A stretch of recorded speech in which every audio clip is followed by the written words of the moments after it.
are you doing, my little chai cups? Let's not pick up the chai for this one. Trust me, it's explosive. Today's story is filled with farts, puns, and diarrhea. That's all I'm saying. So are you ready? So, let's just start with the explosion. I was caught having explosive diarrhea. Oh my God! And right when it was hitting the wall, the whole wall. And as a result, I got banned from the shop for life. So let's rewind to how I got in this situation. For several years, I was having stomach pains, and I was a stubborn man and did nothing until it got so bad that I needed to go and pay the doctor a visit. The news was good and bad. My gallbladder had to be taken out. So, of course, I needed to have surgery to get the little bugger out. Another mini embarrassing story. This was my first and only experience of taking morphine, although it did result in me questioning my nurse and in detail about her underwear in front of my wife and my little daughter. Whoops! See how classy I can be? So, back to the gallbladder. Once this devil was out, I was still recovering, but I was free of pain. Yay! The bad part. I was also free of the ability to be able to regulate my poo. Yes, it does happen, and this is a thing. So your gallbladder helps you digest your food, as well as bile and other crap. That regulates pressure, and that's what I call the poo chute. As a result, the food that you previously enjoyed Yum, and yum, yum, yum, savoured, yum, yum! well, it may be exiting your body while you are trying to savour it. So you're not quite savouring it as much. Oh, and one detail I forgot to add. It will exit with a bang. Let's just say, day after an Indian takeaway, you know, when you decide that you want a vindaloo or a chicken tikka masala, probably still worse than that. Now, you see where I'm going with this? So one day, my daughter wanted to go to the park. I decided to take her. She wanted to play on the swings. So I stood behind her and pushed her on the swings. But we had a Chinese buffet for lunch.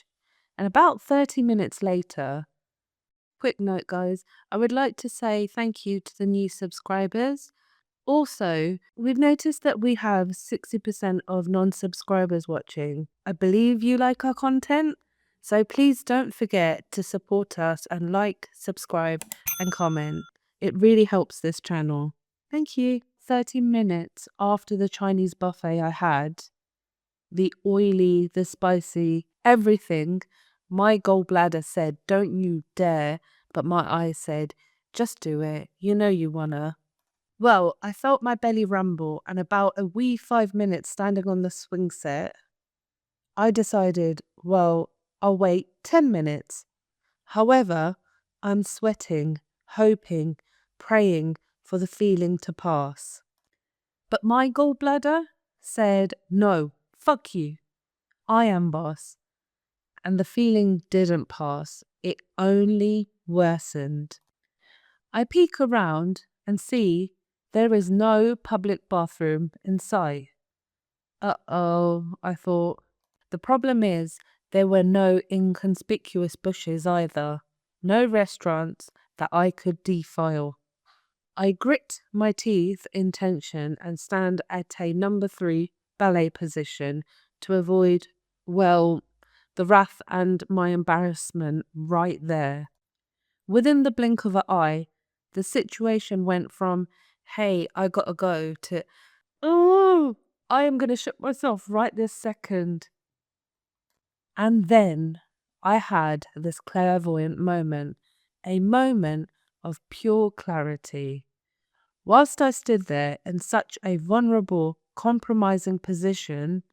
If I do not find a bathroom right now, I shall be remembered as that man, the man who shat himself whilst pushing his daughter on the swings. Not my badge, not my legacy. Don't want to be finding myself on TikTok. And I ran on my merry way like Indiana Jones, but not for a precious stone, for the precious toilet, the one that can take so much shit. Only I felt like I looked like Indiana Jones on a mission, but I probably looked like a nonce, clenching my butt. By the way, great butt exercise. Bet you're trying right now. And then there it was, the enchanted toilet. I didn't need to walk that far. It just happened to be a golf pro shop in the park, catering to the high-end folk that golf in the same park. Ah, es perfecto. I waddle, butt still clenched, smiling meekly, probably red, definitely still sweating. Whoops! A drop just falls onto my eyelash. Ew. The clerk stood, reading me at the back. I walk to the single-stall bathroom in the establishment. Yep, that bathroom. The one that is clearly marked for customers only. And I blatantly just ignored the sign and left a very puzzled-looking manager as I sped past him and slammed the door. Then I look at the toilet. Would have thought that would be cleaner, to be fair. Pee dribbled on the toilet seat. Ew. But hey, beggars can't be choosers, right? Today, I wasn't about to wipe it off either. I'm usually not about that life. Normally, I clean it before I go about my business, but now I felt the minutes turned into seconds. And those seconds I don't have. You know that kind of tense moment in a lot of series and films you see? Those minutes on the bomb tick away and they turn into seconds. He's sweating, trying to cut the right cord. You are watching this and you know it's not true, but you're sitting there tense. It's that kind of tense. I just knew that if I bent to wipe, I would have to say goodbye to my pants and boxers. And I literally need these to go back out. So somehow, in my right mind, at that point, hovering seemed like the sensible solution. And I would just pray that the toilet god would save me. By the way, there is no toilet god. I can vouch for that. Remember Looney Tunes, when they would point the cannon the way they want to hit someone, and somehow it would point back at them and explode? And the creme de la creme was when they would look at the camera, wide-eyed, in shock. Well, it happened to me. Just, it wasn't the cannon, it was my arse. It wasn't me, well, kind of, but it was the wall. But the look on my face was the same. Trust me, it still gives me shivers to this day. This was the point I realised I had a loaded weapon, and just hovering over the toilet seat wasn't the best decision in hindsight. So it was a complete cocktail of bad timing times the pressure in my gut, plus my tunnel-visioned decision of hovering, equaling explosive diarrhea, quite literally. I did get a fair amount in the toilet, but here's the thing. I got it on the back of the toilet seats and the wall behind the toilet, basically a 180-degree coverage of my backside. I sprayed everything on that back wall, and it wasn't silent. As well as the spray, it was basically a dinosaur fart. Loud, boisterous, and definitely attention-grabbing. Now, I couldn't live here for the rest of my life, although I really wanted to. I did feel awful, so I wiped the best I could, pulled up my pants, and attempted to flee the crime, my crime. However, how did I think that nobody heard such a loud crime? It was too late. The manager stood on the other side of the door. So when I opened it, I saw a man, arms folded, pissed off. Crap.